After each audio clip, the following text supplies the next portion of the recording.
Olá, meu amigo, minha amiga, muito obrigado por vocês estarem aqui no nosso Portal do José. Iniciando mais uma semana com esse nosso primeiro encontro de segunda-feira, trazendo cenas muito interessantes e uma revelação bombástica. Vocês que acompanham sempre os nossos encontros sabem que eu não faço sensacionalismo aqui no nosso portal. Portanto, quando eu uso esse tipo de expressão é porque o assunto é muito sério. Ele diz respeito ao que nós somos enquanto povo, enquanto civilização. Como a sociedade brasileira enxerga tudo aquilo que foi feito por criminosos que estiveram à frente do nosso país e quais são as consequências que eles devem arcar. Pessoas que tiveram consciência que estavam sendo vítimas e mesmo as pessoas que não tinham a menor consciência que esses criminosos estavam atuando contra elas mesmas. Bom, nessa semana, o presidente da República, o presidente Lula, terá que escolher, nos próximos dias, o procurador-geral da República que substituirá o senhor Augusto Aras e a sua equipe. Nesse momento, está em curso um falso dilema, uma grande arapuca, uma cilada, uma armadilha para a escolha que o presidente Lula fará.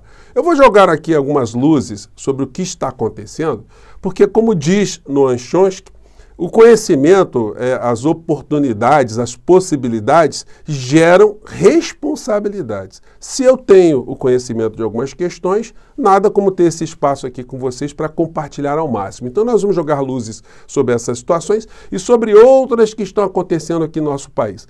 Mas antes de mais nada, é sempre muito importante convidar você, que está chegando agora pela primeira vez no nosso portal e não nos conhecia, para que você se inscreva aqui conosco. Você que é muito bem-vindo, muito bem-vinda.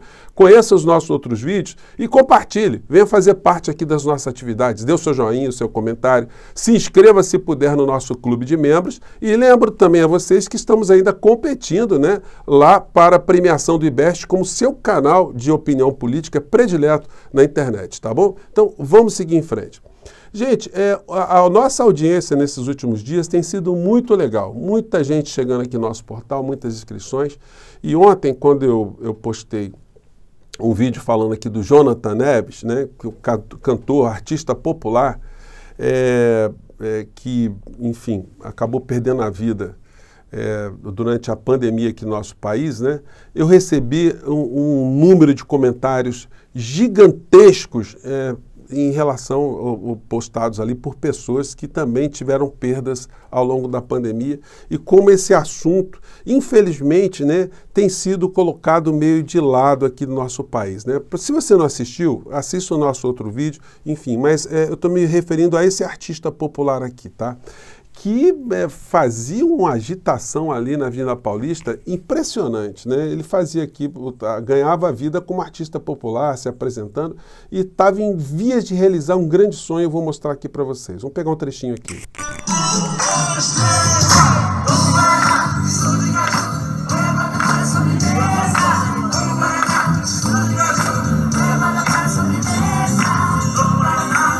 Gente, foi uma perda, junto com tantas outras perdas que nós tivemos aqui no nosso país, né? Eu fiquei impressionado, eu fico lendo os comentários aqui de vocês, né? E aqui o Jonatas, né? Ele estava já ensaiando, né? Para se apresentar no Brasil inteiro, já com uma banda, enfim. E aí veio essa catástrofe, né? Aqui no nosso país, que teve um grupo de genocidas comandado por um insano, né? O maníaco do Planalto, que potencializou tudo aquilo que aconteceu aqui no nosso país. E aí, gente, uma coisa também que me impressiona sempre é o número de comentários de bolsonaristas, né, que caem aqui no nosso portal e que dizem o seguinte: olha, o que aconteceu, você está sendo hipócrita, porque o Bolsonaro botou dinheiro, o Supremo Tribunal Federal não deixou o Bolsonaro agir, enfim, né? O que é uma grande mentira. E essa mentira ficou tão cristalizada que a figura do ex-presidente da República teve quase 60 milhões de votos, né? Isso não é pouca coisa. Essas pessoas tinham consciência que nós tivemos um assassino, um genocida à frente do nosso país. Sobre essa questão, que será tratada, né, mais adiante aqui no nosso país, se Deus quiser, com a nossa atuação, nossa força, né, nossa participação nesse tema, né? Essa questão figura como pano de fundo no Supremo Tribunal Federal. E numa fala do ministro Gilmar Mendes, no último julgamento que nós tivemos na quinta-feira, ele fala exatamente disso. desse fenômeno que aconteceu no Brasil. E ele desmistifica, mas os grandes veículos de comunicação à época não trataram desse tema, né? Então, a grande fake news de Bolsonaro passou para a sociedade como sendo uma verdade, né? Vamos acompanhar essa fala aqui do ministro Gilmar Mendes, que é muito interessante. Da pandemia. Ali surgiram conflitos muito fortes, em que se defendia que a União não interviesse em todo o processo, até porque havia uma teoria de que 3 mil morreriam e que haveria a imunidade de rebanho. Ele está falando da pandemia, tá? Eles passaram a pedir ao Supremo autorização para atuar, para poderem fazer o isolamento social, para poderem fazer alguma coisa, uma vez que não havia remédio para o tratamento. E os hospitais já não davam conta de atender as pessoas. Para não falar na tragédia de Manaus, aquela questão, já não havia vagas nos cemitérios, já não é no hospital. Pessoas que morreram com falta de oxigênio. Era esse o quadro. E o tribunal intervém. E é muito curioso. Certamente não fora a ação do tribunal e não teriam sido apenas, e eu digo só por força diretória, 700 mil mortes. Teria muito mais.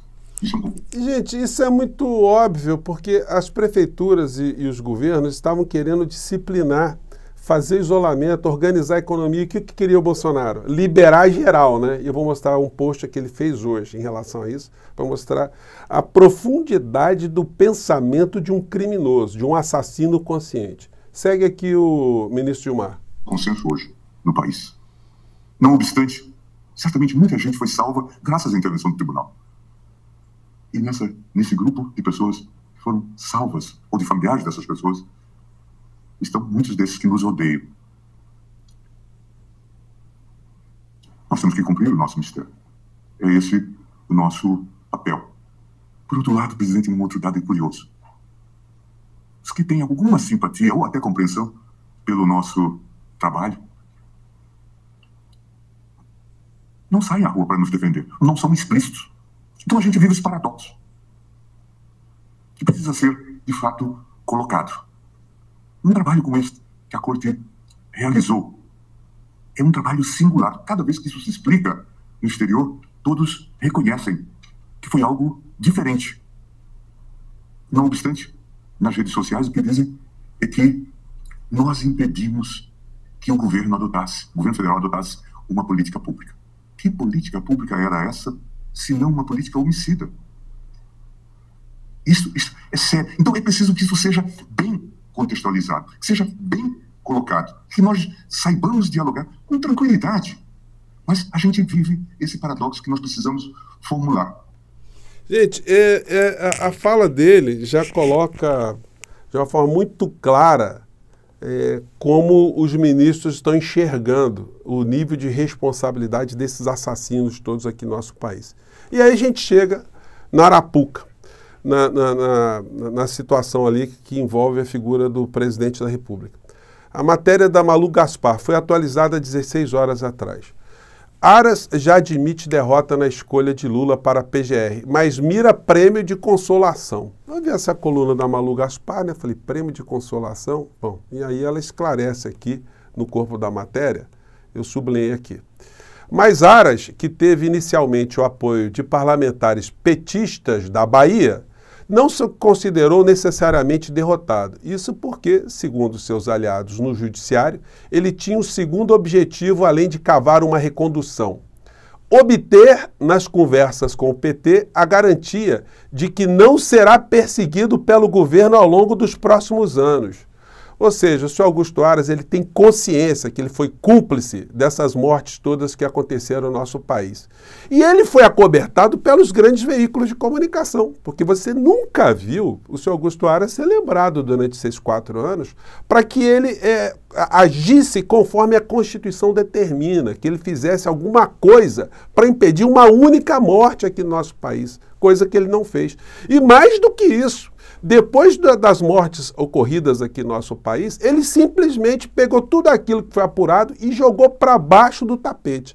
Então, qual é o dilema que o presidente Lula tem hoje para enfrentar? Aqui está um post do genocida no dia de hoje. Na pandemia, com a campanha do Fique em Casa, a economia, a gente vê depois, o governo Bolsonaro criou em abril de 2020 o auxílio emergencial de R$ 600 para 68 milhões de brasileiros que foram proibidos de trabalhar e alimentar suas famílias. Então, vocês vejam o nível da calhordice, da canalice, né? O tempo todo ele reafirma que as pessoas tinham que ir para as ruas, ou seja, se contaminarem e morrerem, porque ele estava pouco se importando com você, com os nossos familiares, com o Brasil. O que importava para ele ali é a gente não ter indicadores econômicos ruins que influenciassem nas suas pretensões eleitorais, né? Então, gente, está aí a senhora Lindora Araújo também, que está retornando ao cargo, e ela vai ter também responsabilidades a serem tratadas. Mas o que quer o senhor Augusto Aras? Que quando ele diz que não quer ser perseguido, o que ele quer? Que a Polícia Federal não investigue absolutamente nada? Que a base de apoio do governo Lula também não faça absolutamente nada em relação aos crimes que foram cometidos aqui no nosso país? Que a CPMI não levante o nome do senhor Augusto Aras, nem da senhora Lindora, nem das pessoas que estão ali? Que o novo Procurador-Geral da República seja alinhado à impunidade, que varra para baixo do tapete todas essas responsabilidades desses agentes políticos, esses agentes públicos? Então, gente, isso não é uma coisa à toa. Nós todos temos responsabilidade para tentar influenciar o presidente Lula para que ele saia desse falso dilema de da escolha de um procurador-geral da República que seja lavajatista ou não seja lavajatista. Esse não é o dilema. O próximo procurador da República, eles tem que estar comprometido com a apuração daquilo que aconteceu contra o povo brasileiro ou varrer para baixo do tapete, acobertar tudo aquilo que aconteceu. Essa é a questão principal. E o presidente da República ele tem uma obrigação moral, uma obrigação ética, uma obrigação civilizatória de não esquecer isso que aconteceu no nosso país, como a grande mídia está tratando hoje do tema, como os assuntos políticos estão sendo tratados aqui no nosso país. Parece que isso aconteceu há 100 anos atrás e aconteceu ontem. Então, é uma questão que deve nortear a escolha do presidente da República. Olha, o senhor é candidato à Procuradoria da República, Geral da República, o que o senhor pensa sobre esse genocídio que aconteceu no nosso país? Isso é para varrer para baixo do tapete ou não varrer para baixo do tapete? Isso é que deve nortear. Se for um homem probo, um homem responsável, um homem republicano com consciência das suas atribuições, ele deve falar, não, presidente, isso aí de fato nós enxergamos, como o ministro Gilmar acabou de falar, que nós tivemos aqui no nosso país uma coisa orquestrada que matou centenas de milhares de brasileiros. Fora disso, gente, realmente a gente andar para trás no processo civilizatório.